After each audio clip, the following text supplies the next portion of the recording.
का चिन्ह पिता पुत्र पवित्र आत्मा के नाम पर आमीन। धन्यवाद धन्यवाद धन्यवाद हे पिता परमेश्वर, पवित्र आत्मा, प्रभु यीशु मसीह। हम आपकी स्तुति, आराधना, महिमा, प्रशंसा, बड़ाई करते हैं पिता। आपकी जय जयकार करते हैं प्रभु। आपको धन्य धन्य धन्य कहते, राजाओं के राजा, प्रभुओं के प्रभु यीशु मसीह। पिछली रात के लिए, आज के दिन के लिए, शाम रात के लिए पिता हम धन्यवाद देते हैं कि आपने अब तक हमें जीवित, सुरक्षित और अचानक मरण से बचाया। हर अप्रिय घटना से, हर दुर्घटना से, हर एक्सीडेंट, महामारी से बचाया, उसके लिए धन्यवाद पिता। आज तक जो भी हमसे मन वचन कर्म से अपना कर्तव्य पूरा ना करने से जो हमसे पाप गुनाह हुआ हो, उसके लिए हमें क्षमा कीजिए, दया कीजिए, कृपा कीजिए। हमें दंड ना दीजिए, हमारे कर्ज गुनाह अपराध क्षमा कीजिए, ताकि हम आपके कहे अनुसार जीवन जिए, पाप गुनाह से दूर रहें, पवित्रताई और खराई में चल सके। जीवन बनाइए इस घर को, अपने आप को, अपनी पत्नी बेटी को प्रभु, अपने घर परिवार को, अपने प्रभु जितने स्पिरिचुअल सन डॉटर हैं उन सबको प्रभु, विशेषकर प्रभु जितने वचन सुनने वाले हैं उन सबको तेरे बलवंत हाथों में देता हूँ, जो परमेश्वर सामर्थी हाथ है तेरा प्रभु। इन्हें संभाल, इन्हें छुपा, इन्हें बचा परमेश्वर। कोई भी दुष्ट की ताकत, दुष्ट की युक्ति, दुष्ट की बातें इनके जीवन में, शरीर, प्राण, आत्मा, मन, विचार में कभी काम ना करें प्रभु। मैं प्रार्थना करता हूँ यीशु मसीह के सामर्थी नाम से इनका जीवन तेरे वचन के अनुसार हो। खुदावंद इनकी आत्माओं की परख कर खुदा, और प्रभु ये आत्माओं की परख करने वाले हो जाए इस योग में प्रभु। मैं प्रार्थना करता हूँ आज का जो भजन और गीत हो परमेश्वर, इनके जीवन में प्रभु बहुतायत से आशीष का कारण बने परमेश्वर। तो इनके जीवन में लौट के आ परमेश्वर, तो इनके जीवन में हर विपत्ति, परेशानी, कमी, कमजोरी को इनके जीवन से दूर कर, इनके जीवन में तू आ परमेश्वर, और इनके जीवन को संभाल, बचा और अपने कहे अनुसार ले चल खुदाबंद। तू दूसरे आगमन जिस तरह आने की बात किया है खुदा, अपने लोगों के बीच में परमेश्वर अपनी लश्कर को लेके आ परमेश्वर। ओ परमेश्वर, तूने कहा है लाखों लाखों लश्करें आएंगे परमेश्वर तेरे साथ। तू अकेला नहीं आएगा, अपने दूतों और संतों के साथ आएगा, अपने लश्कर के साथ आएगा प्रभु। हमारे जीवन में बहुतायत से आशीष का कारण बन परमेश्वर, ताकि हम तेरे नाम के प्रभु योद्धा ठहरे इस योग बना। सारी बातों को तेरे चरणों में रखते हुए विनती यीशु के नाम पे अब आपसे मांगते हैं, सुनिए और दया से ग्रहण कीजिए। ए लश्करों के रब और अहद के संदूक, ए लश्करों के रब और अहद के संदूक। लश्करों के रब हमारे यीशु मसीह हैं, जहाँ लाखों दूतों संतों के साथ आने वाले हैं बादलों पर जिस तरह गए हैं। अहद का संदूक वो संदूक है जो परमेश्वर ने मूसा को दिया था, 10 आज्ञा जो वाचा की संदूक में रखा गया था। आमीन। ए लश्करों के रब और अहद के संदूक, ए लश्करों के रब और अहद के संदूक। तू हजारों हजारों में लौट के आ, लौट के आ। तू हजारों हजारों में लौट के आ, लौट के आ। ए लश्करों के रब और अहद के संदूक, ए लश्करों के रब और अहद के संदूक। तू हजारों हजारों में लौट के आ, लौट के आ। तू हजारों हजारों में लौट के आ, लौट के आ। ए लश्करों के रब और अहद के संदूक। तुझसे घृणा रखने वाले शर्मिंदा हो, तुझसे घृणा रखने वाले शर्मिंदा हो। तेरे सारे दुश्मन शर्मिंदा हो, तेरे सारे दुश्मन शर्मिंदा हो। शर्मिंदा हो, शर्मिंदा हो। ए लश्करों के रब और अहद के संदूक, ए लश्करों के रब और अहद के संदूक। तू हजारों हजारों में लौट के आ, लौट के आ। तू हजारों हजारों में लौट के आ, लौट के आ। फिर से तुझसे घृणा रखने वाले पर बंदा हूँ, तुझसे घृणा रखने वाले पर बंदा हूँ। तेरे सारे दुश्मन शर्मिंदा हूँ, तेरे सारे दुश्मन शर्मिंदा हूँ, शर्मिंदा हूँ, शर्मिंदा हूँ। लश्करों के रब और अहद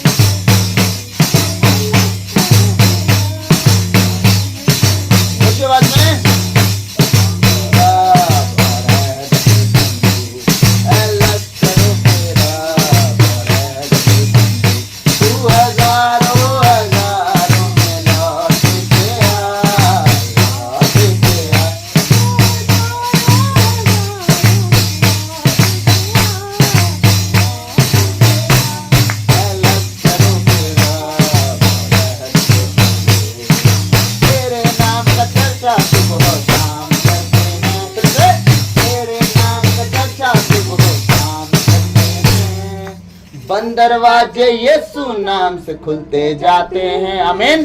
बंद दरवाजे यीशु नाम से खुलते जाते हैं, खुलते जाते हैं, खुलते जाते हैं, खुलते जाते हैं, खुलते जाते हैं। अलग करो तेरा बरहद के संदूक, अलग करो तेरा बरहद के संदूक। तू हजारों हजारों में लौटे तेरा, लौटे तेरा। तू हजारों हजारों में लौटे तेरा, लौटे तेरा। अलग करो तेरा बरहद के संदूक। दुश्मनों के रथों को तू मार भगाता है, दुश्मनों के रथों को तू मार भगाता है। अपनी बादशाहत का झंडा लहराता है, अपनी बादशाहत का झंडा लहराता है, झंडा लहराता है, झंडा लहराता है, झंडा लहराता है, झंडा लहराता है। अलग करो तेरा बरहद के संदूक, अलग करो तेरा बरहद के संदूक। तू हजारों हजारों में लौटे तेरा, लौटे तेरा। तू हजारों हजारों में लौटे तेरा, लौटे तेरा। अलग करो तेरा बरहद के संदूक। एरीखो की दीवारें सारी गिरते जाती हैं, सब बोले। एरीखो की दीवारें सारी गिरते जाती हैं, सारे कौमें तेरे आगे झुकते जाती हैं, सारी कौमें तेरे आगे झुकते जाती हैं। फिर से एरीखो की दीवारें सारी गिरते जाती हैं, सारी कौमें तेरे आगे झुकते जाती हैं, झुकते जाते हैं, झुकते जाते हैं, झुकते जाते हैं, झुकते जाते हैं। अलग करो तेरा बरहद के संदूक, अलग करो तेरा बरहद के संदूक। तू हजारों हजारों में लौटे तेरा, लौटे तेरा। तू हजारों हजारों में लौटे तेरा, लौटे तेरा। अलग करो तेरा बरहद के संदूक। तेरे मदद से हम बहादुरी करेंगे, तू ही हमारे मुखालिफों को शामिल करेगा। तेरी मदद से हम बहादुरी करेंगे, तू ही हमारे मुखालिफों को शामिल करेगा, शामिल करेगा, शामिल करेगा, शामिल करेगा, शामिल करेगा। अलग करो तेरा बरहद के संदूक, अलग करो तेरा बरहद के संदूक। तू हजारों हजारों में लौटे तेरा, लौटे तेरा। तू हजारों हजारों में लौटे तेरा, लौटे तेरा। अलग करो तेरा बरहद के संदूक। शैतान के सारे कैदी आजाद हों, आमीन। आमीन। शैतान के सारे कैदी आजाद हों, उसकी सारी छुपी चाले बर्बाद हों, आमीन। उसकी सारी छुपी चाले बर्बाद हों। फिर से शैतान के सारे कैदी आजाद हों, उसकी सारी छुपी चाले बर्बाद हों, बर्बाद हो, बर्बाद हो, बर्बाद हो, बर्बाद हो। अलग करो तेरा बरहद के संदूक, अलग करो तेरा बरहद के संदूक। तू हजारों हजारों में लौटे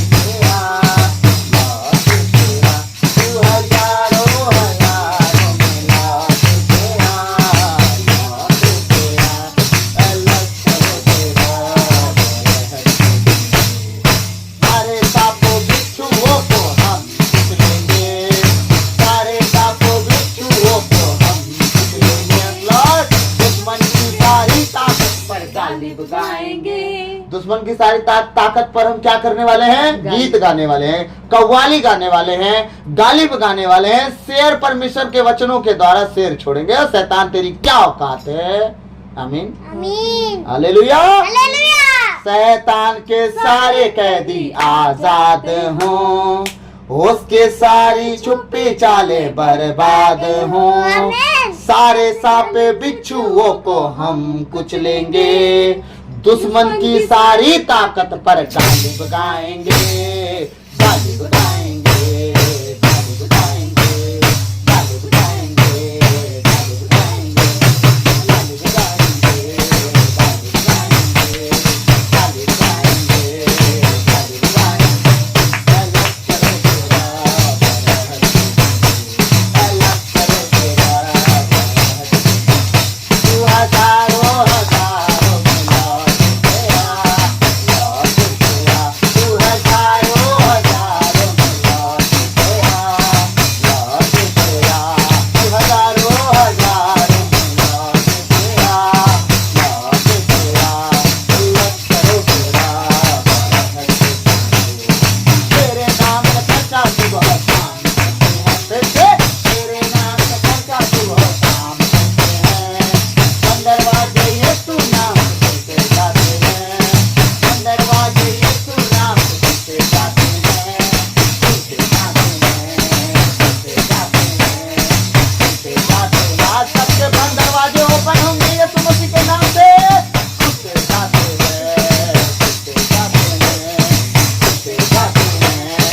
हजारों में लौट के आ, लौट के आ।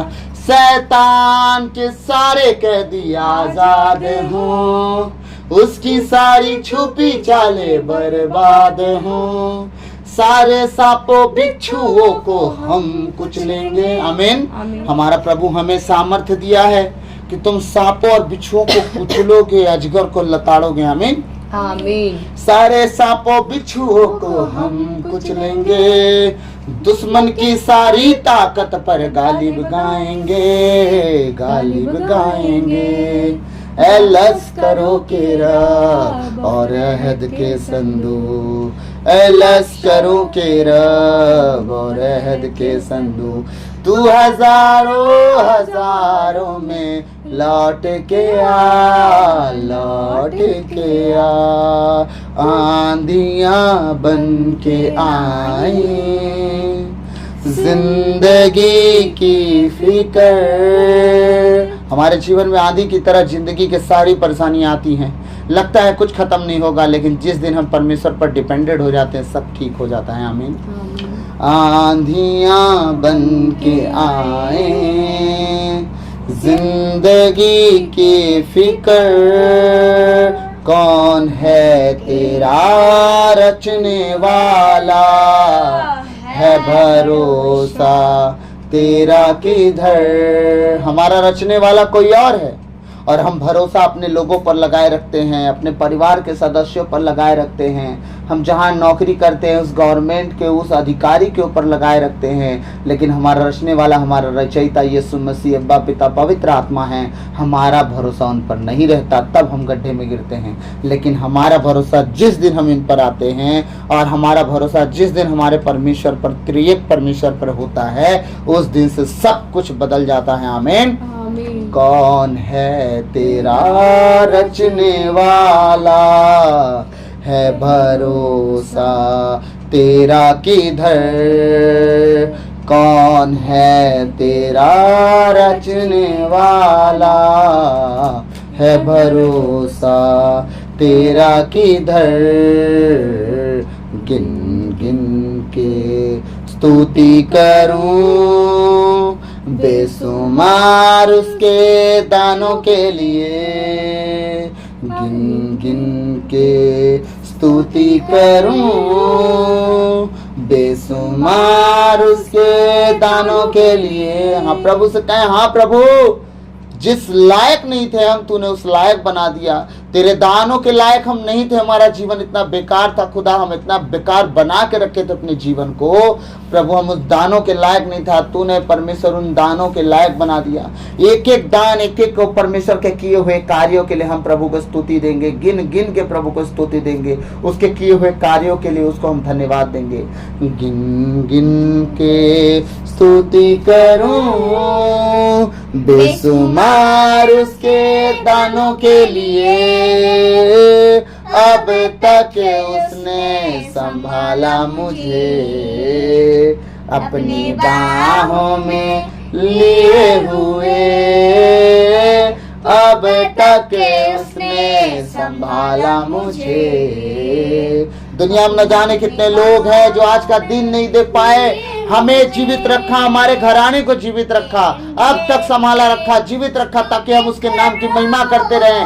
अंत के दिनों में कोई भी परिस्थिति हो, हम प्रभु के राज में प्रवेश कर पाए, इसलिए अब तक वो हमें संभाला रखा, बचाए रखा, ताकि हम उसके नाम की महिमा करते रहें। आमीन।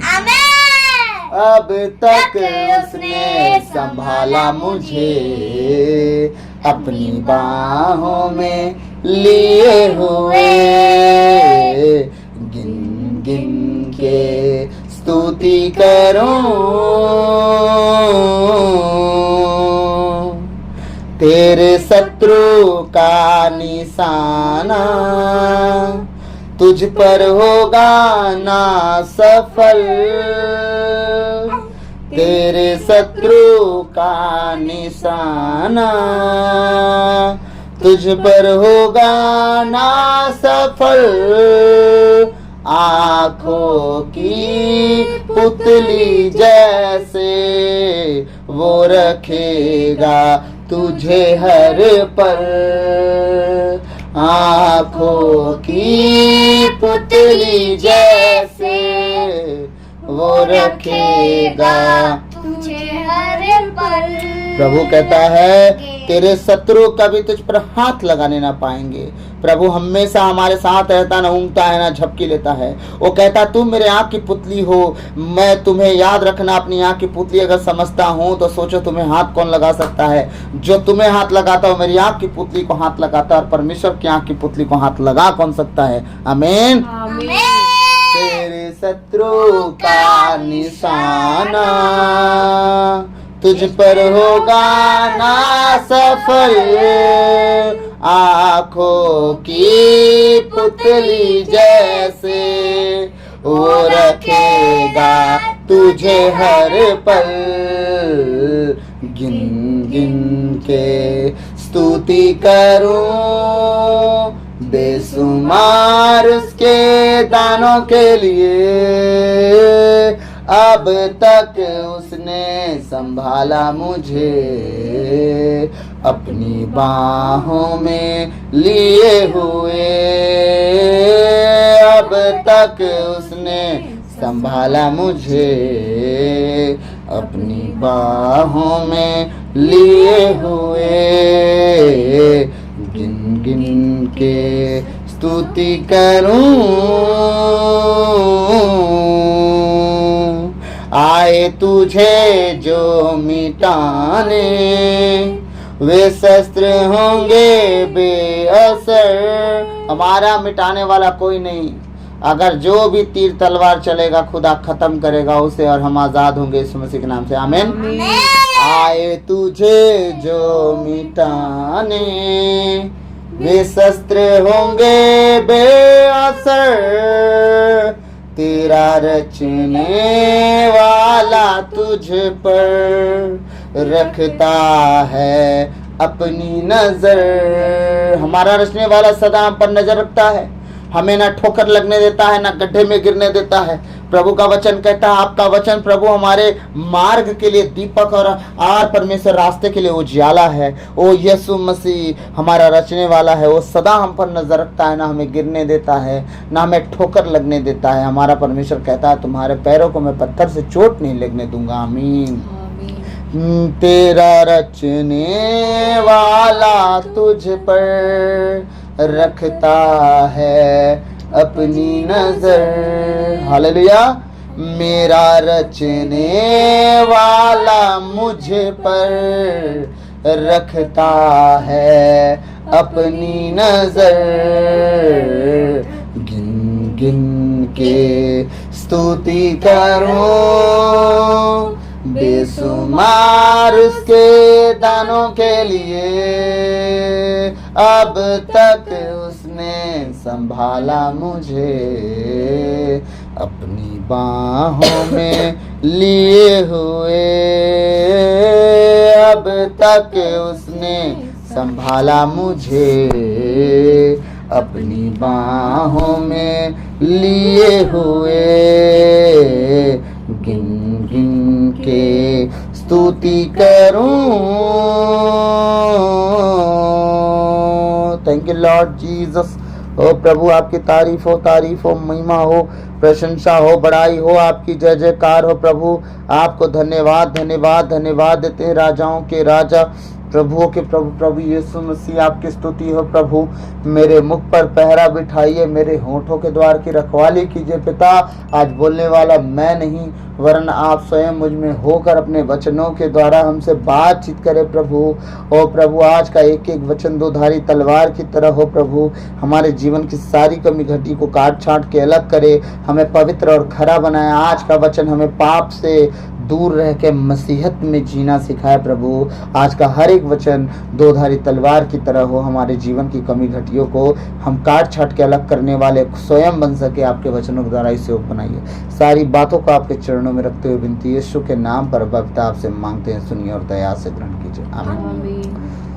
हालेलुया। प्रभु मुझे एक प्रेरणा दे रहे हैं, ऑनलाइन सबके लिए मैं बता दे रहा हूँ। आने वाले समय में प्रभु ने मुझे कहा कि हर परिस्थिति के लिए इनके लिए एक वचन दो, जो कुछ कुछ वचन हो कुछ कुछ परिस्थितियों के लिए। जैसे व्यभिचार से बचना हो गया, या उससे भागना हो गया, या तो शैतान से लड़ना हो गया, या जो भी परिस्थिति हो, बीमारी से चंगा होना हो गया, पाप से मुक्ति पाना हो गया, माफी मांगना हो गया, माफ करना हो गया।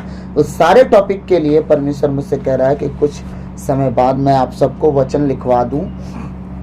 तो एक दिन मैं ना ऑनलाइन आप सबको थोड़ी देर वचन लिखवाऊंगा, और सब लोग पेन कॉपी लेकर तैयार रहेंगे। और जिस दिन डलवाना होगा वचन, उस दिन से एक दिन पहले मैं आप लोग को अनाउंस कर दूंगा, ताकि दूसरे दिन जब आप वीडियो खोलें यूट्यूब पे तो आप लोग को पूरा वचन मिल जाए, और आप अपने कॉपी पेन में वचनों को लिख लें, ताकि जब आप वचन पढ़ के प्रेयर करें वो वचन 100 गुना फल दे आपके जीवन में। और दूसरी इम्पोर्टेंट बात यह है कि उस टॉपिक का नाम यूट्यूब पे जब हम डालेंगे थंबनेल, तो उस टॉपिक का नाम ही रहेगा वचन प्रेयर, ठीक है। तो आप सबको मैं सूचना दे रहा हूँ आज, जिस दिन प्रभु मुझे अगुवाई करेंगे कि आज डाल दो, तो मैं उस दिन डाल दूंगा। चलिए हम प्रभु के वचन में जाएंगे। मैं आप सबसे पहले जितने मेरे माता पिता भाई बहन हैं, मैं आप सबसे हाथ जोड़ के माफ़ी मांग रहा हूँ कि कल के विषय में, कल मैं बहुत थक गया था, मतलब इतना कि मैं खड़े खड़े सो जाने के कगार पे था। मैं सच्चाई देखिए, आप सबसे झूठ नहीं बोल सकता, आप मेरे परिवार के सदस्य हैं और मुझे दुनिया को सफाई देने की ज़रूरत नहीं है कि मतलब हाँ बड़ा प्रचारक है सो जा रहा है। आप मेरी ज़िंदगी के विषय में जो ऐसा बोलेगा, नहीं जानता है तो ऐसा बोल सकता है, लेकिन जो मेरे ज़िंदगी के विषय में करीब से जानते हैं वो समझ सकते हैं कि मैं क्यों ऐसा कंडीशन आता है कि मैं बिस्तर पे नहीं सो सकता, खड़े खड़े क्यों सो रहा हूँ। हाँ, तो ये बात सिर्फ वो लोग जान सकते हैं जो मेरे करीब हैं, और मैं सबको सफाई देने के लिए नहीं, आप जितने ऑनलाइन सुनते हैं आप मेरे परिवार के सदस्य हैं, इसलिए मैं आप सबको बता रहा हूँ। और जो कमेंट करते हैं, कमेंट्री वालों के लिए वचन, ये मैं शब्द नहीं बोल रहा हूँ, मैं आप सबके लिए बोल रहा हूँ कि मैं आप सबसे माफ़ी चाहता हूँ कि कभी कभी ऐसा कंडीशन आ जाता है मेरा कि मैं मतलब इतना ज़्यादा थक जाता हूँ और दिन में मैं सो नहीं पाता हूँ, और रात को मेरे को जब वचन देना लेट हो जाता है, मैं कहीं जाना हो जाता है और प्रेयर वगैरह के लिए जाना हो जाता है, तो लौट के आने में कभी 8-9 रात के 10 बज जाते हैं। तो रात में शायद मैं 2 घंटा 1.5 घंटा सोए रहता हूँ और दिन में मैं सफ़र करे रहता हूँ, फिर शाम को मुझे आके वचन डालना होता है। तो इसलिए कभी कभी ऐसा होता है मेरे साथ कि मैं ना उस समय को ना मैनेज नहीं कर पाता हूँ, तो मुझे चल फिर के वचन डालना होता है। और मैं आप सबसे विनती करूँगा कि कल का जो प्रेयर वचन मैंने फायर प्रेयर डाला था, मैं किस तरह डाला हूँ सच पूछिए तो मैं पूरी तरह से रात में नहीं समझ पाया। मैं अपने भाई को जो मैसेज किया तो मैं बोला भाई देख लेना, पहले सुन लेना, फिर आप अपलोड करना, क्योंकि मुझे नहीं पता कि मैं किस तरह से, क्योंकि नींद में कभी कभी हम ना कुछ बातें अलग वे में चले जाते हैं, हम प्रेयर करते करते हम अलग वे में चले जाते हैं। ये सच्चाई है, रियलिटी है जो मैं आप सबके सामने रख रहा हूँ। तो प्लीज़ मुझे माफ़ कीजिएगा अगर कभी कुछ भी ऐसा हो कि मैंने जो सही नहीं कहा, या कभी कभी होता है ऐसा कि हम दिन में किसी बातों में उलझे रहते हैं, तो जब हम नींद में होते हैं तो बड़बड़ाते भी हैं ना। तो अगर मैं प्रार्थना के बीच में ऐसा कोई वर्ड अगर मेरे मुंह से निकला जब मैं थोड़ी सी नींद में हूँ, तो कृपया उसे इग्नोर करें, अनसुना अनदेखा करें। मुझे माफ़ करके पहले से मैं माफ़ी मांग रहा हूँ, क्योंकि मैं चाहता हूँ कि मैं 2 बातें गलती करूं, अगर उस गलती को आप अनसुना कर दो, अनदेखा कर दो, अगर उसमें से एक सही कर दूं, क्या पता वही चीज़ आपके जीवन में काम कर जाए। तो मैं एक चीज़ को प्रायोरिटी देता हूं, 2 गलतियों को नहीं। तो प्रभु यीशु हमारी गलतियों को क्षमा करता है, तो आप तो मुझे ज़रूर क्षमा करोगे। मैं बिल्कुल ऐसा मैं आप सबसे आशा करता हूँ।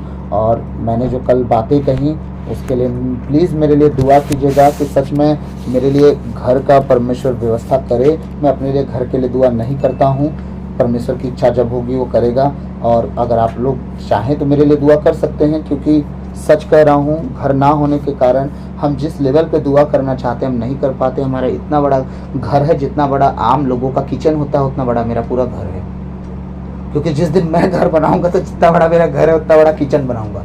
ठीक है, ये सच्चाई है, ताकि मेरा जब परिवार इकट्ठा हो, कौन सा परिवार, मेरे घर खानदान के लोग नहीं, जितने मेरे ईसाई खानदान के लोग हैं ना वो इकट्ठे हों, तो उसी किचन में खाना बने और उस किचन में पूरा हमारा परिवार, चाहे 100 जन आए तो भी खा ले। इसलिए इतना ही बड़ा मेरा घर है। अब इतने ही बड़े घर में अगर मैं दुआ करता हूँ तो एक रूम में मेरी फैमिली सोती है, मैं दुआ करूँगा उठेगी, और बगल अगल में घर है, बगल में रोड है, सब लोग आते जाते हैं। तो थोड़ा सा ऐसा होता है कि 1-2 बार बहुत कुछ सुनने को मिला है मेरे को, टोना जादू करते हैं, झाड़ फूक करते हैं, और मेरे को क्या बोलते हैं 1-2 बार पकड़ भी लिए थे, सब लोग घेर लिए थे मारने के लिए कि जादू टोना कर रहा है। तो मैं इसलिए आप सबसे विनती करूंगा कि देखिए अपनी लाइफ के बारे में आप सबसे शेयर नहीं करता हूं कि मैं कौन कौन सी परिस्थितियों को झेल रहा हूं, देख रहा हूं, है ना। और प्रभु के साथ मुझे चलना है तो सांप की तरह, चतुर कबूतर की तरह भोला बनना है। इन सब बातों को समझता हूँ। तो कभी कभी होता ना कि हम प्रचारक लोग अपनी दिल की बात रखते हैं तो लोग कहते हैं कि हो गया, अब शुरू हो गया इनका मांगना जांचना, तो प्लीज़ मुझे कुछ देना मत आप, है ना। बस मेरे लिए दुआ कर देना। मांगने जांचने के लिए मैं फ़ोन मैसेज नहीं छोड़ रहा हूँ। मैंने अपने दुख की बात इसलिए बताई कि मुझे नींद आने लगता है और मैं प्रार्थना करके जब वचन डालता हूँ मुझे दुख होता है, इसलिए मैं अपना दुख इस तरफ से शेयर कर रहा हूँ। मैं कुछ चाहिए इसलिए शेयर नहीं कर रहा हूँ। प्रभु मुझे ज़रूर पूरा करेगा, आप लोग दुआ ही कर दो, काफ़ी है मेरे लिए।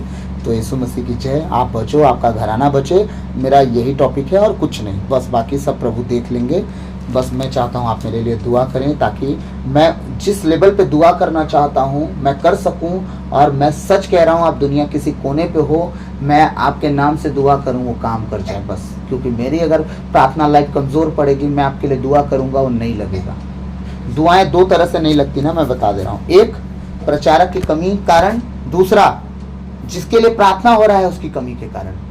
कुछ चीज़ें आप लोग को आप शेयर करके मैं वचन में जाऊँगा, ठीक है? तो आप बोलोगे कैसे? तो दुनिया का सारा प्रचारक एक बार प्रार्थना कर देता, दुनिया के सारे लोग ठीक हो जाते। इसका मतलब कभी कभी जो दुआ करवाता है उसके अंदर भी कमियां होती हैं और वो कमियों से बाहर नहीं निकलता और दुआ उसके ऊपर नहीं लगती।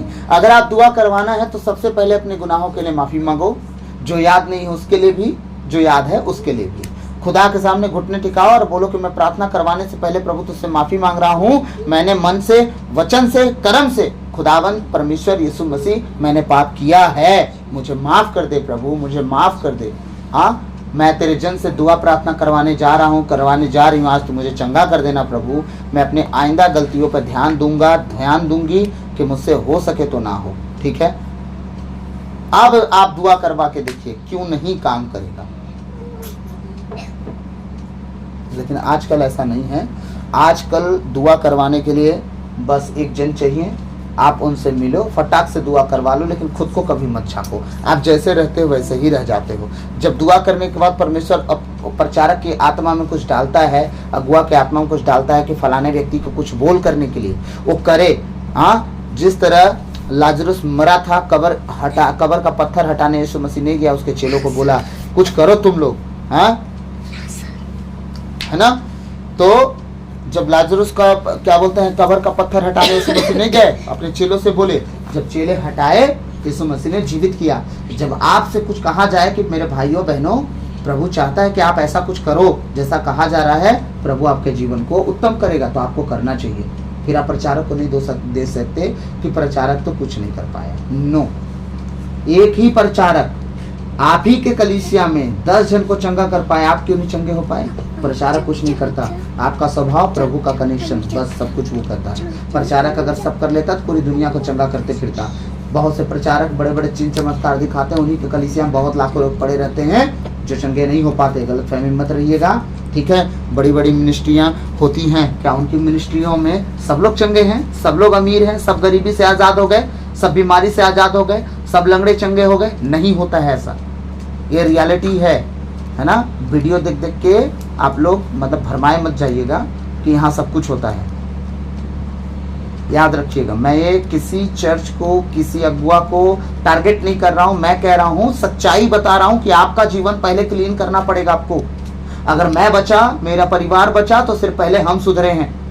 हमारे अगुआ हमारे जीवन नहीं बचाए, हम अपने जीवन को सुधारे हैं, तब हमारे अगुआ मदद कर पाए हमारी। अगर हम ही अपनी मदद ना कर पाएंगे तो हमारे अगुआ हमारी मदद कैसे करेंगे? अगर हम ही बचने की कोशिश ना करें तो हमारा अगुआ। देखिए, आज मैं नींद में नहीं हूँ तो एनर्जेटिक बात कर रहा हूँ ना, थोड़ा हंस लीजिएगा सब लोग। नींद में रहता हूँ, थोड़ा दुखी रहता हूँ, तो इसीलिए थोड़ा हंस नहीं पाता, मतलब एनर्जेटिक बात नहीं कर पाता हूँ। अभी नींद में नहीं हूँ, देखिए एनर्जेटिक बात कर रहा हूँ। तो अगर हम ही ना सुधरना चाहें तो अगुआ कुछ नहीं कर सकता। एक दिन हमारे फादर जी काउंसलिंग कर रहे थे, मेरी वाइफ का और मेरा। मैं फादर जी से बोला, फादर जी कान खोल के सुन लीजिए, मेरे से नहीं होगा। रोहित जी सुनिए तो बात नहीं होगा, एक लाइन में बोला ना, नहीं होगा। तो मतलब आप ऐसे बात करेंगे तो क्या होगा? मैं मत हो। अब बताइए फादर जी क्या कर लेंगे? फिर प्रभु के ऊपर छोड़ दीजिए, कानेट के सीधा कर देगा वो। मेरा सीधा कर दिया, आप लोगों के घर वालों का भी सीधा कर देगा। इसीलिए थोड़ा बात को समझिएगा। कुछ चीज़ें आप लोग को मैं बताना चाहूँगा। जो दुआ में बढ़ना चाहता है, जो आगे बढ़ के प्रभु का काम करना चाहता है, उन लोगों के लिए एक मैसेज दे रहा हूँ मैं। 2-4 लेवल हैं जिसमें आप बढ़ सकते हो। जैसे कि कुछ लोग कहते हैं भैया प्रार्थना करने का बहुत तो मन करता है लेकिन कर नहीं पा रहे हैं, है ना? आप अपने आप को फैमिली से अलग करो कुछ समय के लिए। सच्चाई ये है, और कुछ अलग नहीं है सच्चाई। अगर आप अलग नहीं कर सकते, अपने लिए एक समय नहीं निकाल सकते अलग होने का, किस चीज़ से? पूरी फैमिली से। पूरी फैमिली से का मतलब आप अपना सवेरे काम खत्म करो और उन्हें बताओ ये चीज़ें यहाँ पड़ी हैं, अपना कर लेना, मैं निकल रहा हूँ, ठीक? अगर आप महिलाएं हैं, माताएं बहनें हैं, तो अपने फैमिली में आप सपोर्ट मांगो, उनसे बोलो कि हम आपका घर का सवेरे काम खत्म कर रहे हैं, अब हम मिलेंगे शाम को। सुबह का नाश्ता कर लेना, दोपहर का खाना खा लेना। एक टाइम नहीं भी खा लोगे तो कुछ नहीं हो जाएगा। तो सुबह का नाश्ता आज नहीं बनेगा, हम दोपहर का खाना बना दे रहे हैं। अब हम तुम्हें पूरा दिन नहीं मिलने वाले, आप रूम बंद करो, दुआ में जाओ, बच्चों संभालो भैया तुम, ठीक है? नहीं, हमारे पति बच्चे नहीं संभालेंगे फिर तो। अब आप सब कुछ आपके हिसाब से नहीं होने वाला। यीशु मसीह आपके हिसाब से सब कुछ नहीं करने वाले। अभी और कुछ काम होता ना घरेलू तो सब संभल जाते, समझिएगा। लेकिन जब दुआ करने की बात होती है तो कोई एक्सक्यूज नहीं होना चाहिए। दूसरा नंबर, आपका दुआ करने का मन कर रहा है पर आपसे दुआ नहीं हो पा रही है, तो आप अपने आप को जांचो कि आप कहाँ कमजोर हो। कुछ खाना पीना खा के लोग सोने लगते हैं, आप खाना पीना बंद करो। जिस दिन दुआ करने का मन नहीं कर रहा उस दिन तो पहला काम करना, खाना मत खाना, खाना ही मत खाना। बोल देना आज अगर दुआ नहीं तो खाना नहीं खाऊंगा मैं। एक कमिटमेंट होना चाहिए आपका कि मैं दुआ अगर नहीं की तो मुझे खाना खाने का अधिकार नहीं है, मैं नहीं खाऊंगी, नहीं खाऊंगा। क्योंकि जो परमेश्वर मुझे जिलाता है अपने भोजन अन्न के द्वारा, हवा के द्वारा, जो हम फ्री में ले रहे हैं, वही परमेश्वर की अगर हम महिमा नहीं कर सकते तो खाने का अधिकार नहीं हमारा। जिस दिन माइंड सेट कर लिए ना, सब काम छोड़ के दुआ करोगे आप पहले से। क्यों? क्योंकि आप कहोगे मैं खाना ही नहीं खा पाऊंगा फिर तो। दूसरी बात, आप प्रार्थना में अगर पीछे जा रहे हो, आपको लग रहा है कि हम प्रार्थना में पीछे हो रहे हैं, आप गलती से इस बात को इग्नोर मत करना जो मैं अभी बोलने जा रहा हूँ। आप बड़ी मीटिंग जहाँ भी हो रही हो आप जाओ, या अपने लोगों को बोलो अरेंज करें। आप जो भी करना है करो। अपने जो आप जिस लीडर को पसंद करते हो, अगुआ को पसंद करते हो, उसे अफोर्ड करने के लिए आप चंदा जमा करो। क्योंकि आपकी कमाई उस वचन से लाख गुना बड़ी है जो वचन वो आपके सुनाएंगे आपको, ठीक है? आपके जीवन को जीने का तरीका जो बताएंगे वो आपकी कमाई से लाख गुना बढ़ के है। आप उस वचन से बच सकते हो, आपका घराना परिवार बच सकता है। तो आपकी कमाई वेस्ट है अगर आप रख के नहीं बच रहे हो तो, ठीक है? तो आप अफोर्ड करो उन्हें बुलाओ, आप उनसे वचन सुनो। जो टॉपिक आपको चाहिए उनसे पूछने का आप उनसे पूछो, वो आपको सलाह देंगे, आपको बताएंगे। फिर आप देखो आपकी लाइन कैसे बढ़ती। क्यों? दो कारण हैं। दूसरा कारण ये है कि आप प्रभु के भूखे और प्यासे होके उसे बुलाए सुनने के लिए। अब पहला कारण क्या है? आपने अपनी कमाई का बीज बोया परमेश्वर के राज्य को सुनने के लिए, कि उसके राज्य में क्या चल रहा है हम सुनना चाहते हैं। पता है परमेश्वर दोनों तरीके से आशीष देगा आपको, ये बात भूलिएगा नहीं। कोई मेरी बात सुन रहा है कि सब इग्नोर पे हैं? हालेलुया। इन बातों का ध्यान रखिएगा, ठीक है? तो पहला क्या बोला मैंने कि आप परमेश्वर के वचन के भूखे प्यासे हो।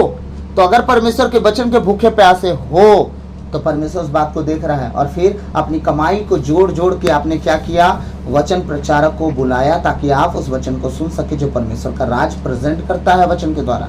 आप उसे सुन के अपने जीवन में आशीष लाए और क्या किया? उस अनुसार जीना शुरू कर दिया जिस अनुसार प्रचारक ने कहा आपको जीने के लिए। आपका फायदा हुआ कि नहीं हुआ? आप आने वाले दिनों में चेक करके आप जान लेना, मेरे कहने से नहीं, आने वाले दिनों में आप चेक करना, आपको कुछ समझ में आ जाएगा कि जो फायदा हम ढूंढ रहे थे वो ऑलरेडी हो गया। क्यों? क्योंकि हम जो चाहते थे उन्होंने आके बताया, हम करना शुरू किए और एकदम सेट हो गया।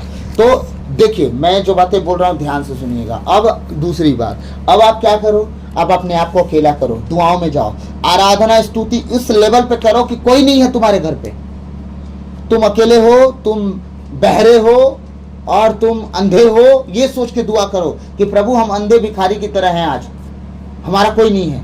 इसका मतलब आप अगर देखोगे कि लोग क्या कहेंगे, कौन झांक के जा रहा है, तो आपसे दुआ नहीं हो पाएगी, ठीक?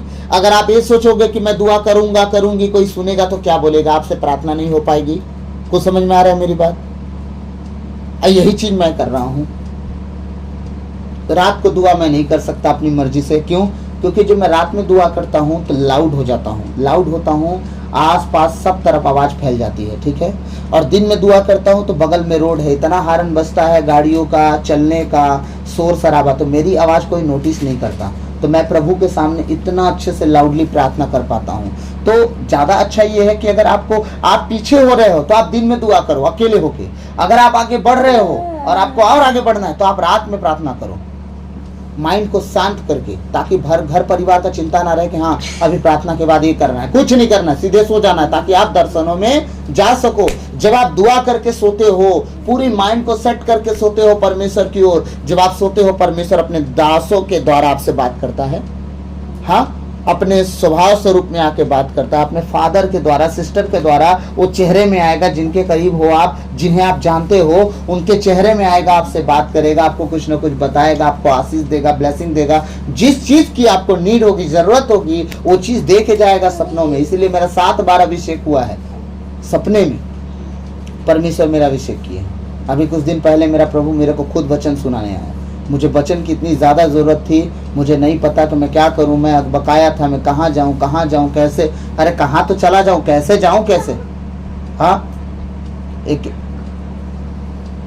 इस चक्कर में मैं अटका हुआ था। प्रभु मुझे रात में वचन सुनाए। अब वचन तो मुझे नहीं पता क्या सुनाए, लेकिन सुनाए जो भी सुनाए, और वो चीज़ मेरे जीवन का तरक्की का कारण बनता है। और मैं सब इसीलिए कह रहा हूँ, अपने जीवन को ऐसा बनाओ, जब दुआ करना अगर करने का मन करे और नहीं कर पा रहे हैं, या कि कभी कभी टाइम है तो नहीं कर रहे हैं, आप लाउडली आराधना करो। जो बंधन आ रहा है जीवन में वो धीरे धीरे आता है, इकट्ठा नहीं आता है। नहीं बोलता मैं बम हूँ आके गिरूं फटूं, वैसे नहीं बोलेगा, वो आके धड़ाम से गिरेगा और फट भी जाएगा। तो ये शैतान है, वो धीरे धीरे आपके जीवन में घुसता है, थोड़ा थोड़ा बहाना करके घुसता है।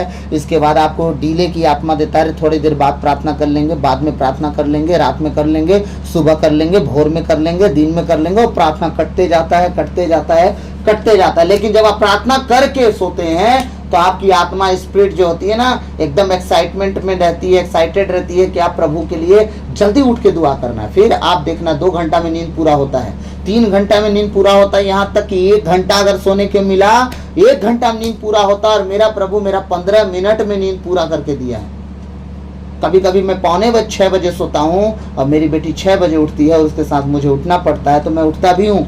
15 मिनट सो के सवेरे उठा हूँ। और याद रखिएगा, दिन भर मुझे कभी कभी सोने को नहीं मिलता है, फिर भी मुझे जगना पड़ता है और मेरे प्रभु के साथ में रहता हूँ। अभी पिछले संडे को मैं गिरजा गया था। अच्छा, प्रभु की शांति सब लोग दे रहे हैं, सच्चाई बता रहा हूँ, मजाक नहीं कर रहा हूँ, और मेरा हंसी मत उड़ाइएगा प्लीज़, मैं अपने दिल की बात बता रहा हूँ।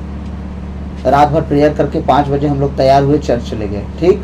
अब फिर जब जब मेरे को धूप लगना शुरू होता है, तब मेरे को नींद ना भिनने लगता है अंदर। हाँ, अब नींद जब भिनने लगा मेरे अंदर, तो सब प्रभु की शांति दे रहे थे, मैं खड़े खड़े आंख बंद करके दर्शन में चला गया था। तो एक लड़का जीभ दिखा के मेरे सामने ना नाच रहा था, मेरा मजाक उड़ा था, ले ले ले प्रभु के भवन में आ रहा है, सो रहा है, मेरा मजाक उड़ा रहा था। तो मैं उसको हंसा और आंख खोल के देख रहा हूँ, तो सब प्रभु की शांति मेरे तरफ दे रहे हैं, मैं हंस रहा हूँ। बताइए, हाँ, ये तो था मेरे साथ का कहानी। ये सारी बातें मैं आप लोग से शेयर क्यों कर रहा हूँ? एक अगुआ अगर अपने अनुभव को शेयर करता है ना, तो आपको बहुत चीजें सीखने को मिल जाती हैं कि नहीं, ऐसा भी होता है। इसीलिए मैं समझा रहा हूँ कि ऐसा भी होता है। मैं शाम को 6 बजे से प्रार्थना में लगूं और सुबह 6 बजे तक प्रार्थना करूं, तो सोच के देखिए मेरी कलीसिया कितनी तरक्की करेगी। लेकिन अगर सुबह 6 बजे, शाम को 6 बजे सोना शुरू करूं और सुबह 6 बजे सो के उठूं 12 घंटा बाद, तो मेरी कलीसिया की तरक्की कहाँ जाएगी? गड्ढे में जाएगी कि नहीं जाएगी? तो मैं चाहता हूं जितने लोग मुझसे जुड़े हैं उनकी तरक्की दुनिया कोई ताकत ना छीनने पाए। इसलिए मैं आज कलीसिया में नहीं अवेलेबल हो पा रहा हूं, संगति नहीं हमारे साथ सबकी हो पा रही, तो मुझे ज़्यादा जगना पड़ रहा है। अब परमेश्वर का फरमान है, हाँ, कि मैं उनके लिए ज़्यादा समय दूं, नहीं कल के दिन वो गड्ढे में गिरेंगे, मेरा पूरा साल का मेहनत बर्बाद हो जाएगा। मैं जो इतने टाइम से रात दिन जग के आंसू बहा के इनके लिए दुआ किया और बचाए गए, आज तरक्की में हैं, प्रभु के साथ जी रहे हैं, चल रहे हैं, अच्छे से उसे पा रहे हैं, तो वो अगर मैं दुआ करना बंद कर दूं, मैं ढाल अगर ना बनूं बैक सपोर्ट से, याद रखिएगा हम परमेश्वर के लोग हैं, लेकिन परमेश्वर ने हमें टोप दिया है, झिलम दिया है, जूती दिया है और ढाल दिया है, आत्मा की तलवार दिया है, लेकिन पीठ के लिए कुछ भी नहीं दिया है। वचन इब्रानी में आप पढ़िएगा, उसमें लिखा है ना वचन, आत्मा की तलवार, सुसमाचार की जूती, बुद्धि से अपनी कमर कसो, ये सारी चीजें उसने दिया, लेकिन पीठ के लिए कुछ नहीं दिया है। कि मतलब आप यीशु मसीह में वन वे में हो, याद रखना, आप यू टर्न नहीं ले सकते। यीशु मसीह में जीना 1 वे रोड है, आप यू टर्न नहीं ले सकते। शैतान आपको फाड़ डालेगा, पीठ दिखाए तो उसको। मतलब आप योद्धा हो, आप लड़ाई में आगे बढ़ गए तो परमेश्वर आपके साथ है, आप लड़ते जाओगे, जीतोगे जीतोगे। यहाँ तक कि वचन कहता है जब ये दाऊद के योद्धा लोग लड़ाई कर रहे थे, इतनी लड़ाई घमासान हुई, इतनी लड़ाई घमासान हुई कि उसके योद्धा के हाथ तलवार में चिपक गए थे। सोचिए, उसके हाथ चिपक गए थे, सट गए थे, हाथ खुल नहीं रहे थे, उनकी उंगलियां ऐसी मुड़ के चिपक गई ढाल तलवार से, जैसे कोई तार लोहा में बांध देता और वो पाइप रट चिपक गया हो। उनके हाथ चिपक गए थे। जब तक पूरी सेना की सफाया नहीं कर डाले, उनके हाथ से तलवार ना गिरी, ना कोई छीन पाया, है ना। तो परमेश्वर कहता है तुम इस तरह लड़ते तो जाओ, बल दूंगा ना मैं। और परमेश्वर की आत्मा उनमें घुसता था और वो लड़ाई करते थे। इतनी लड़ाई कौन कर पाएगा? उंगली खत्म हो जाएंगी, उंगली काम ही नहीं करेगा तो सुन पड़ जाएगी, तो कैसे लड़ाई लड़ेंगे? ये हाल हो गया। उनको ऐसा लगता था कि हमारे हाथ चिपक नहीं गए। उनको तो ऐसा महसूस होता रहा होगा कि आखिर में हमारे हाथ को तलवार पकड़ा कैसे है भाई, जब ये तो काम ही नहीं कर रहा है तो पकड़ा कैसे? वो भूल गए कि परमेश्वर तुम्हारे हाथ के ऊपर अपना हाथ लगा के तलवार पकड़ा है, फिर लड़ाई करवा रहा है। जिस तरह से तुम नहीं चला सकते तलवार, उस तरह से तुमसे तलवार चलवा रहा है, इसलिए इतने कस के पकड़ा है। तुम्हारे हाथों को स्वर्गदूत हाथ लगाए हैं। अब यही परमेश्वर हमारा है, जब हमारी लड़ाई जिताता है आगे बढ़ा बढ़ा के। और पीठ के लिए कोई ढाल, कोई कवच क्यों नहीं दिया? वो इसलिए नहीं दिया कि तुम्हारे पीठ दिखाने से शैतान तुम्हें फाड़ डालेगा। तुम आगे बढ़े हो तो बढ़ते चलना, जीत तुम्हारी तय है। आमीन। और याद रखना, तुम्हारे पीठ के लिए तुम्हारा अगुआ है, तुम्हारे लिए दुआ करेगा, पीछे से तुम्हें प्रेस करते रहेगा, आगे बढ़, आगे बढ़, आगे बढ़। परमेश्वर से दुआ करते रहेगा तुम्हारे पीठ पीछे, तुम्हारे पीठ पीछे वो दुआ करते रहेगा। तुम पीछे मुड़ना मत, बाकी काम परमेश्वर का तेरे अगुआ का वो संभाल लेंगे। इसलिए आज तक मेरी परमेश्वर की दया से जितने मुझे परमेश्वर के नाम पे स्वीकार किए हैं, छोटा सा प्रभु का जन समझ के, आज तक लज्जित नहीं हुए हैं। मैं आशा करता हूँ आगे भी लज्जित नहीं होंगे। इसलिए मुझे ज़्यादा समय देना पड़ रहा है, इसलिए कभी कभी मैं नींद में रहता हूँ। मैं आप सबसे फिर से माफ़ी मांग रहा हूँ कि अगर कभी नींद में वचन सुना दूँ या नींद में प्रार्थना डाल दूँ, अगर कुछ मुझसे गलती हो जाए तो प्लीज़ मुझे माफ़ कीजिएगा। और उसका भरपाई मैं दूसरे दिन करता हूँ व्यक्तिगत प्रार्थना में। तो आप सबके लिए मैं दुआ सदा करते रहूँगा। मेरी गलतियों को क्षमा करिएगा। मैं इसलिए नहीं माफ़ी मांग रहा हूँ कि आप मेरा कुछ बिगाड़ोगे, मैं इसलिए माफ़ी मांग रहा हूँ कि प्रभु के वचन में अगर मैं मिस्टेक कर दूंगा तो प्रभु मुझे दंड देंगे, अगर आप उससे कुछ गलत सीख लोगे तो। इसलिए मैं चाहूँगा कि आप मुझे माफ़ करना, गलत कुछ मत सीखना। अगर मैं नींद में कुछ बात करूं, बोलते बोलते धीरे हो जाऊं, फिर अचानक से बोलने लगूं, आप जान जाना मैं नींद में हूं, और बहुत गहरी नींद में हूं। मैं मुंह धोने से भी, नहाने से भी वो नींद नहीं भागेगी। आज इस बंदे के अंदर ये कमी हो गई, कभी नींद है। कल की जो नींद थी, मैं आप सबको बता दूं कि मैं रात में 2:30 बजे सोया था, 4 बजे उठा था। इसके बाद पूरा दिन मैं लू में घुमा हूँ, लू खाया हूँ, और इसके बाद मैं अपने काम से मैं 450 किलोमीटर गाड़ी चलाया हूँ कल।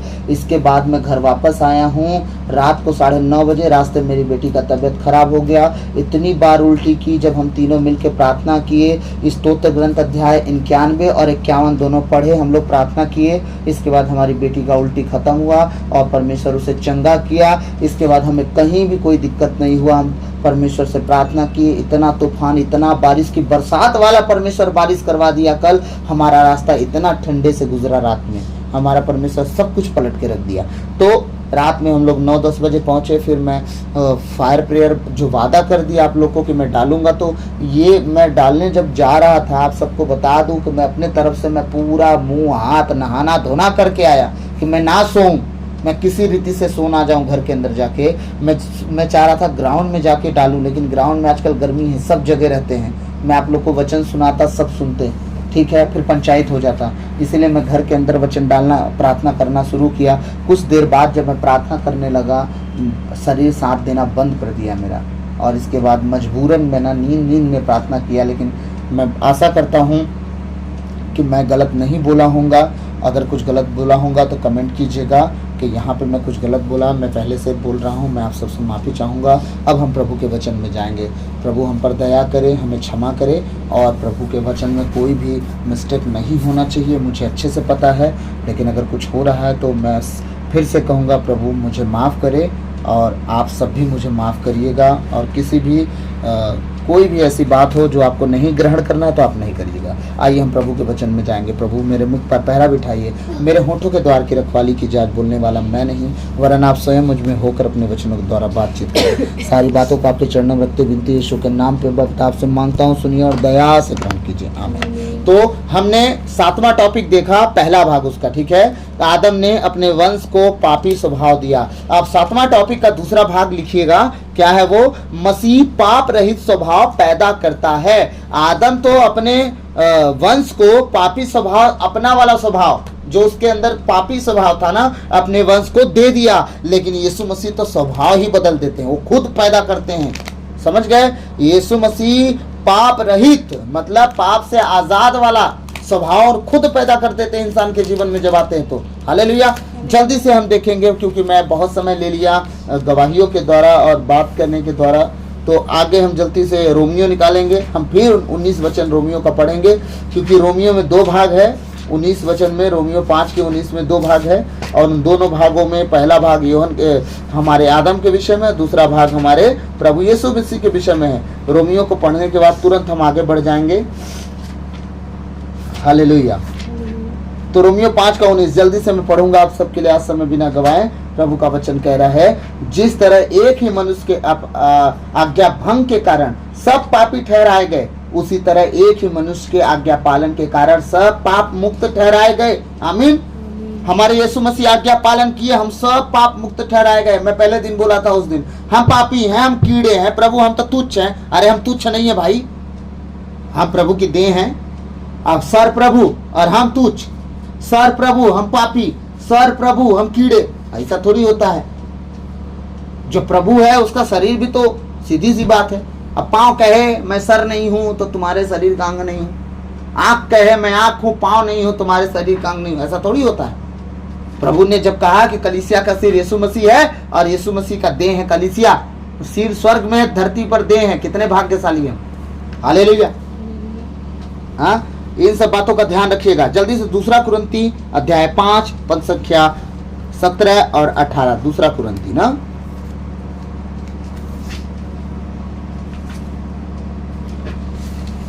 दूसरा कुरिन्ती अध्याय 5 17 18 वचन देखेंगे।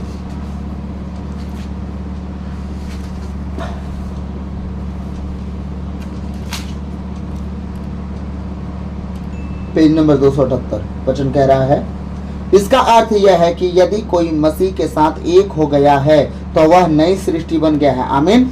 मसीह के साथ एक रहने वाला क्या बन गया है? वो पुराना सब खत्म हो चुका, पुराना कुछ भी नहीं रह गया, पुराना स्वभाव खत्म हो गया, उसका पाप गुनाह खत्म हो गया, व्यभिचार खत्म हो गया, गाली गलौज खत्म हो गया, ईर्ष्या जलन नशा दारू पीना, गांजा पीना, सिगरेट बीड़ी गुटखा गुड़ाखू करना सब खत्म हो गया, पुराना कुछ भी नहीं रहा।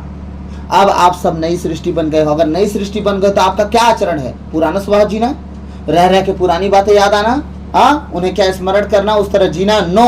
अब सब कुछ छोड़ो, अब प्रभु के साथ अकेले रहना सीखो। दुनिया में आपका कोई नहीं है, जैसे कि मैंने पहले भी बताया, कोई नहीं है। अगर कोई होगा तो आपके साथ वो मरेगा। मरेगा कोई आज? नहीं ना। यीशु मसीह मरा, हमारे लिए मरा, ठीक। तो वही एक अगर आपका है तो उसके लिए समय दें। अगर दुनिया में कोई है आपका तो साबित करे कि जिस दिन आप मरोगे वो मरेगा। अगर मरेगा तो आपके साथ है, फिर उसे समय दो, लेकिन प्रभु से ज्यादा नहीं। ये भी याद रखना, नरक और स्वर्ग देने वाला प्रभु भी है, उसका भी ध्यान देना। तो याद रखिएगा, प्रभु को सबसे पहला स्थान दो। ना परिवार, ना दुनिया, ना दारी। अगर परिवार को ज्यादा समय देते हो तो याद रखना प्रभु आपका पहला स्थान नहीं है, परिवार पहला स्थान है। तो आप कहोगे परिवार को समय ना दे, किसने बोला परिवार को समय मत दो? प्रभु का समय प्रभु को दो, परिवार का समय परिवार को दो। प्रभु ने सीधे बोला, जो कैसर का है उसे कैसर को दो, जो प्रभु का है उसे प्रभु को दो। साफ साफ दृष्टांतों में बात किया है वो। हाँ, जितना समय जिसको देना है दो, प्रभु का समय काटो मत बहाना मार के। क्या 3 घंटा 24 घंटा में नहीं हमारे पास? बिल्कुल है। मजाक करना है करो फिर बहाना मार के। हालेलुया। इसका अर्थ यह है कि यदि कोई मसीह के साथ एक हो गया है तो वह नई सृष्टि बन गया है, पुरानी बातें समाप्त हो गई और सब कुछ नया हो गया है। पुरानी बातें क्या हो गई हैं? समाप्त हो गई हैं और सब कुछ नया हो गया है। अब कुछ भी पुराना नहीं रहा आपके जीवन में। यीशु मसीह के कारण सब कुछ नया हो गया है। 18 वचन कहता है, यह सब ईश्वर ने किया है, उसने मसीह के द्वारा अपने से हमारा मेल कराया और इस मेल मिलाप का सेवा कार्य हम प्रेरितों को सौंपा है। मैं ये वचन रिपीट क्यों आ रहा है? क्योंकि सारे वचनों में एक बात देखिएगा, 2-2 तर्के हैं, 2-2 तर्के, इसीलिए बार बार दूसरे तीसरे वचन में जुड़ जा रहे हैं। हालेलुया। दूसरा पेतरुस अध्याय 1:4 मैंने उस दिन कम पूरी तरह से समझा दिया था आप लोगों को। मैं थोड़ा सा पढ़ के इसको सुना के ख़त्म करूंगा क्योंकि आज हमारा समय बहुत ज़्यादा हो गया है। हालेलुया।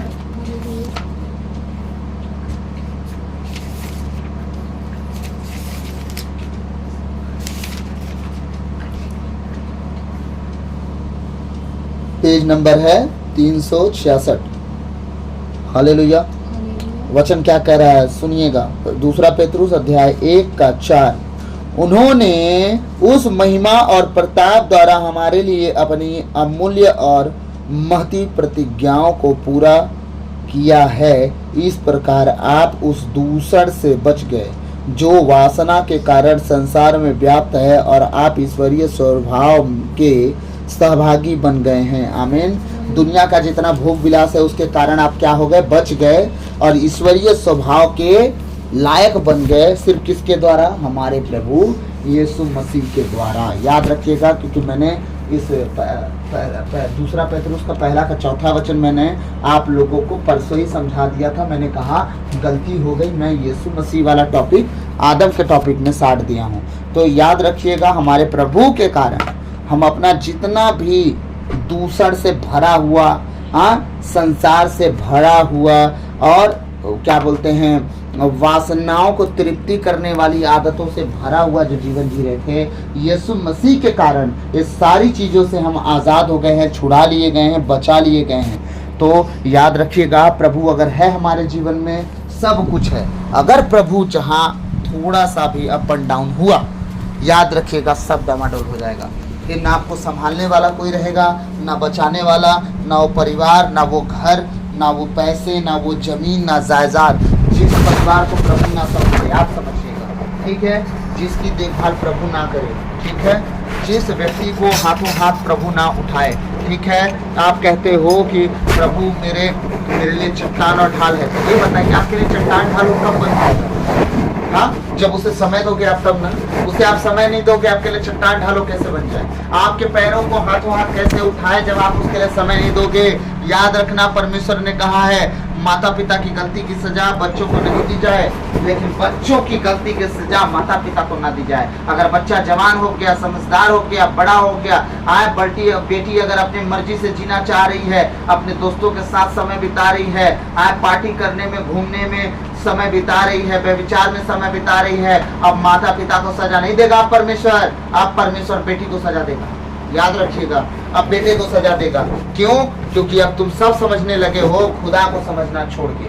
तो परमेश्वर तुम्हें लाने के लिए कभी कभी तुम्हारे ऊपर से अपना हाथ उठा देता है। मारता क्यों नहीं पता है? अगर परमेश्वर तुम्हें दंड देता तो मार देता, जैसे पहले मारता था। वो परमेश्वर मारता क्यों नहीं देता है? क्यों मारता क्यों नहीं? क्योंकि वो दंड देता ही नहीं है। कोई भी बुरी चीजें परमेश्वर की ओर से आती है नो, इसका मतलब वो हाथ तुम्हारे ऊपर तुम्हारे माता पिता के कारण रखता है। माता पिता दोनों धर्मी है तो दोनों कारण से, एक धर्मी है तो एक के कारण से। लेकिन जब देखता है कि वो माँ वो बाप भी अपने बच्चों से दुखी होके त्रस्त हो गए हैं, उन्हें समझाते समझाते, रास्ता दिखाते दिखाते, फिर क्या होता है? उस माँ के आंसू, उस बाप के आंसू जब परमेश्वर देखता है उसे बुरा लगता है कि आखिर ये बच्चा कब सुधरेगा। वो क्या करता है? उस बच्चे पर से अपना हाथ हटा लेता है। माँ बाप दुआ करते रहते, शैतान क्या करता है पता है? उसी बच्चे को उठा के पटकता है, ये बताने के लिए कि देख तेरी प्रार्थना कुछ नहीं कर पाई, तेरा परमेश्वर कुछ नहीं सुना, तेरे बच्चे को मैं ऐसा कर दिया, तेरी बेटी को पाप में गिरा दिया। माँ को और बाप को गलत मैसेज शैतान देता है, ये नहीं जानता कि परमेश्वर बुराई में भी भलाई उत्पन्न करता है। सुन बेटा, तू अपना तर्क लगा रहा है, लेकिन परमेश्वर इसलिए नहीं उसे छोड़ा कि वो नुकसान हो, वो बताने के लिए छोड़ा कि बेटा अगर मैं तेरा हाथ छोड़ा तो देख तेरी जिंदगी क्या हो सकती है। तो तू अब लौट आ, अपने माँ बाप की बात मान, उनकी आज्ञाओं का पालन कर, ताकि जिस भूमि में तू बसे लंबी आयु जी पाए, अच्छे अच्छे भोजन वस्तु खा पाए और साधारण से रह सके। वो जगह तेरा हो, जमीन तेरा हो, लंबी आयु, समय समय पर बारिश। परमेश्वर वादे करता है माता पिता का आज्ञा पालन करने वाले। अब माता पिता कहें कि ओ प्रभु से तो हम दुआ करते रहे, हाय प्रभु ऐसा क्यों किया? अगर प्रभु कुछ करता तेरे बेटे बेटी को मार देता हूँ। वो कुछ नहीं किया, इसका कारण यह है तेरे बेटे और बेटी बड़े हो गए हैं, अब उन्हें सबक सिखाया जा रहा है। किसकी ओर से? परमेश्वर की ओर से नहीं, वो तो बस अपना हाथ हटाया है। शैतान देखो क्या कर सकता था, लेकिन परमेश्वर जब तक हाथ तुम्हारे बच्चे के ऊपर रखा रहा, शैतान छू नहीं पाया। ये रिजल्ट परमेश्वर दिखा रहा है कि अगर आज तक शैतान उन्हें नहीं छू पाया, इसका कारण यह है कि मैं तुम पर तरस खा के इन्हें संभाल रहा था। लेकिन जब तुम अपने बच्चों के लिए रोना शुरू कर दिए तो उन्हें सबक सिखाने के लिए मेरा हाथ हटाना पड़ गया मुझे। तुम चिंता मत कर, तुम मेरे साथ बने तो रहो, इन्हें सुधार भी दूंगा, लाइन पे भी ले आऊंगा, सब ठीक भी हो जाएगा। ये हमारा परमेश्वर है। कभी कभी सीधी उंगली से नहीं, टेढ़ी उंगली से घी निकाल देता है। समझ गए? इसीलिए आपकी दुआएं कम नहीं होनी चाहिए। बच्चों को सबक सिखाने के लिए परमेश्वर कभी कभी घुमा फिरा के जलेबी जैसे काम भी कर देता है। बस आपको आप इतना समझ के चलना, बुराई में भलाई सिर्फ एक पैदा करता है, वो है यीशु मसीह।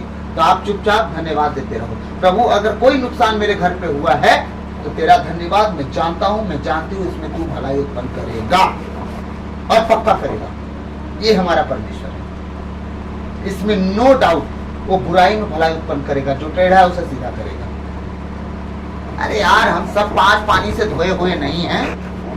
कल मेरी माँ डायलॉग मारी ना, चलो बताओ किस किस पेड़ को हवा नहीं लगा है, और जिस जिस पेड़ को हवा न लगा हो आके खड़ा हो यहाँ पे।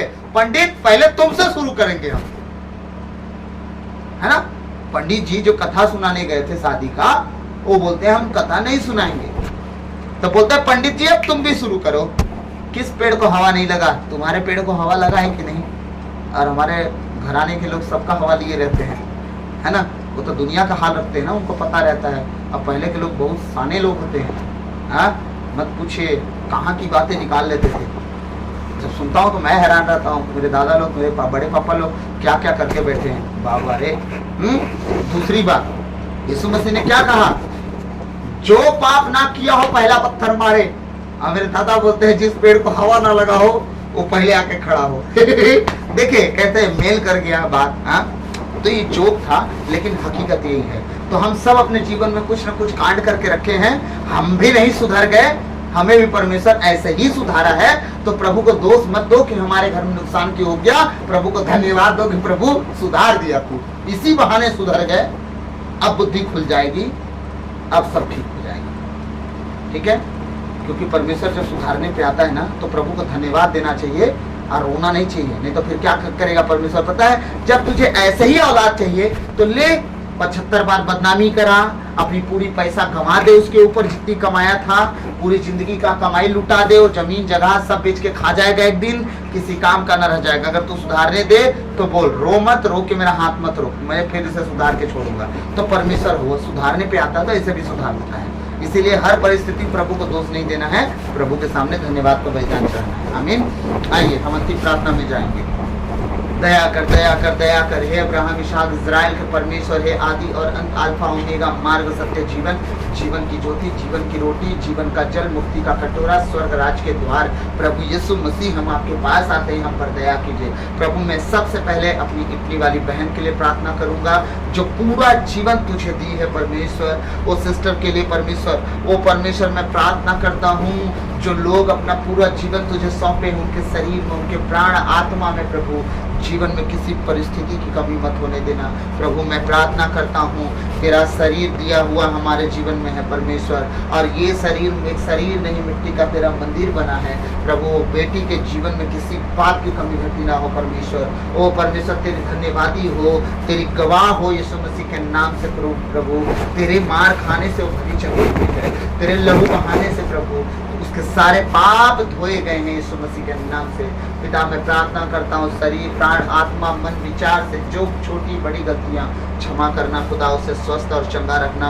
आने वाले अंतिम सांस तक प्रभु जब तक वो धरती पर रहे वो परमेश्वर स्वस्थ रहे, और एक दिन तेरे राज्य में बुलाई जाए परमेश्वर तेरी बेटी के नाते परमेश्वर। और तू उसे जब देखे अपने स्वर्गदूतों के सामने कहे दिस इज माई डॉटर, हाँ प्रभु उनके सामने तू कह सके कि हाँ ये मेरी बेटी है, ये मेरे संग साथ चली धरती पर पूरे जीवन। प्रभु तेरी खोजी बनी, ज्यादा से ज्यादा तेरा वचन पढ़े और परमेश्वर तेरे वचनों के साथ वो चलना शुरू करे परमेश्वर पिता।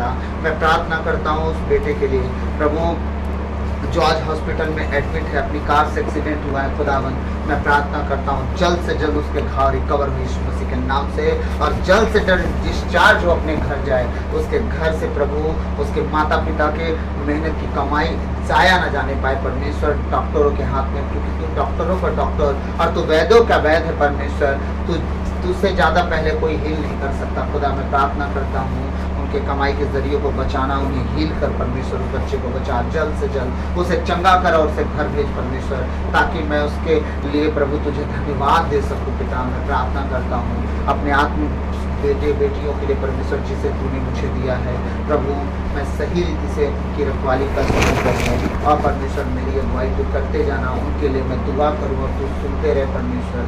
प्रभु मैं प्रार्थना करता हूँ जब तक हम अलग अलग हैं, जब तक कनिष्याएँ हमें प्रभु इकट्ठा नहीं होने दे रही है, तो उनकी सुधी रहना परमेश्वर पिता, मेरी दुआओं को सुनना प्रभु। जितने ऑनलाइन है प्रभु तेरे बेटे बेटी जो प्रभु वचनों के द्वारा चलना जीना उठना बैठना सीखना चाहते हैं प्रभु, उन्हें जीना सिखा, चलना सिखा, उठना बैठना सिखा। जब जब वचन सुने परमेश्वर नई सीख उन्हें मिले, और परमेश्वर कुछ वचन के द्वारा प्रभु जीना सीख सके, आगे बढ़ना सीख सके, थोड़ा थोड़ा करके प्रभु मैच्योर हो सके तेरे वचन में और तेरे साथ चलना सीख सके जीवन। प्रभु इस घर को अपने आप को, अपनी पत्नी बेटी को प्रभु आपके बलवंत हाथों देता हूँ। इस घर के चारों ओर अपने स्वर्गदूतों का पहरा लगाइए, कोई भी शैतान की ताकत हमारे जीवन, घर, परिवार, मन, विचार प्रभु जो चीज़ आपने हमें दिया उन चीज़ों में कभी घुसने प्रवेश करने ना पाए। हम आपके कहे अनुसार जीवन जिए, पाप गुनाह से दूर रहे, पवित्रताई और खराई में चल सके इस योग में प्रभु। हर एक परिस्थिति में, हर एक कभी घटी में आप हमारे साथ रहिए, किसी भी परिस्थिति में आप हमें ना छोड़े ना त्यागे। सारी बातों को आपके चरणों में रखते हुए विनती यीशु मसीह के नाम से आप से मांगते हैं, सुनिए और दया से प्रभु कीजिए। आमीन। हालेलुया हालेलुया हालेलुया हालेलुया। रोन दकार हेतो ला ब्रूबा लिया लमा सहल लकोरियंदे ले ब्रेटे ले खेटे ले ब्रे संतोरियांते रे निमिसी हल बरखंदो ला ब्रू तन नमंदर नमासी हल बरखंदर नमो तेरिया नहीं नम्रो लेखे ठेले बो सहल मोंदे होली लाप्री नाम्रा सक्रू थेरेने में।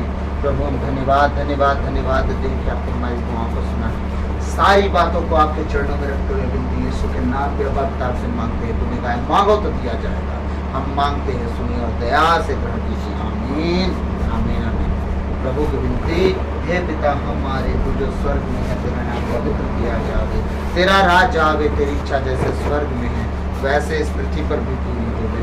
हमारा प्रतिदिन का आहार आज हमें दे, और हमारे अपराध हमें क्षमा कर जैसे हम भी अपने अपराधियों को क्षमा करते हैं, और हमें परीक्षा में न डाल दे परंतु बुराई से बचा, क्योंकि राज पराक्रम महिमा सदा तेरी ही है। आमीन। रोज का चिन्ह पिता पुत्र पवित्र आत्मा के नाम पर। तो सबों को जय सो, प्रभु आप सबको आशीष दे। कैसे हो? और मैं आप सबके लिए उसका भी ये दे रहा हूँ कि आप सबका जीवन आने वाले समय में बहुत अच्छा होने वाला है। आप में से एक एक जन जितने ऑनलाइन वचन सुनते हैं, आप सबका आत्मिकता कभी भी खराब नहीं होगा, बरकरार रहेगा, क्योंकि अब सब तरफ से हम धीरे धीरे डिप्रेशन से हम बाहर ही आ जा रहे हैं। और हम सबकी बात कर रहा हूँ, जितने लोग हम एकत्रित होते थे, अब हम सब एक दूसरे के लिए दुआ करेंगे, चाहे जहाँ भी रहेंगे, चाहे संगति होने दे कलीसिया, चाहे हमारे अगुआ लोग संगति होने दें या ना होने दें, हम एक दूसरे के लिए दुआ करेंगे। मैं अभी पिछले 1-1.5 महीने से बहुत डिप्रेशन में था, इसी सब परेशानी के वजह से कि दुआएं बंद कर दिए, प्रार्थना बंद कर दिए।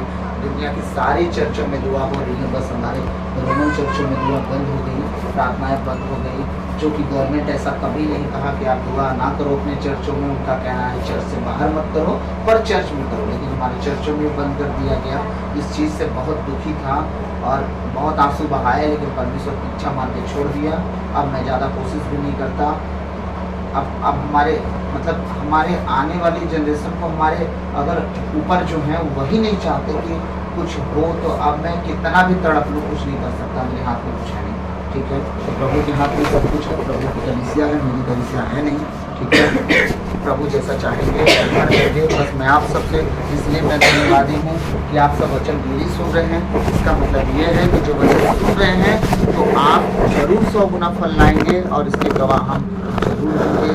और मैं विश्वास करता हूँ आने वाला दिन आप सबके लिए बहुत अच्छा होगा, क्योंकि मैं सच कह रहा हूँ, मैं आप सबके लिए पर्सनली अब दुआ एक एक जन के लिए मैं करूँगा। जितने लोग ऑनलाइन हैं, मैं आप लोग का शकल नहीं देखा हूँ, नाम नहीं जानता हूँ, आपका एड्रेस पता नहीं जानता हूँ, लेकिन याद रखिएगा यीशु मसीह एक एक जन को जानता है। तो आप जितने हैं जो वचन सुनते हैं और जितने लोग आने वाले समय में वचन सुनेंगे, उन सब के लिए मैं दुआ करने वाला हूँ। और याद रखिएगा मेरी दुआएं प्रभु जरूर सुनेंगे, आप सबके जीवन को प्रभु सब ठीक करेंगे। परिस्थितियों को आप प्रार्थना रिक्वेस्ट भेजें ना भेजें, प्रभु यीशु मसीह को सारा प्रार्थना पता है कि आपके लिए किस चीज़ की ज़रूरत है। आपको चंगाई की ज़रूरत है, छुटकारे की ज़रूरत है, पापों की क्षमा की ज़रूरत है, कि धन की ज़रूरत है, कि घर की ज़रूरत है, कि गाड़ी की ज़रूरत है। प्रभु सब कुछ जानता है। और मैं जब दुआ करूँगा तो हर एक परिस्थिति के लिए दुआ करूँगा, ताकि आप सबकी परिस्थिति प्रभु बदल जाए और आप सब पृथ्वी के नमक हो, आप जगत की ज्योति हो तो जगत की ज्योति की तरह ज्योति बन के रहना। आप अगर धरती पहाड़ के ऊपर बसा हुआ नगर हो तो नगर की तरह रहना, बिगड़ना मत। मैं दुआ करूँगा और आप सब प्रभु को प्रेजेंट करना अपने जीवन के द्वारा। तो प्रभु आप सबको आशीष दे, आप बचे, आपका घराना बचाया जाए यीशु मसीह के नाम से, और हम सब एक मन एक चित्त होकर प्रभु के नाम की महिमा करने वाले हों। और हम दुआ करें कि जल्द से जल्द मिले, और जब भी मिले और आग परमेश्वर की जो पेंतेकोस्त के दिन उतरी थी हम सब के बीच में उतरे। आमीन। तो प्रभु आप सबको आशीष दे, सबों को जय यीशु।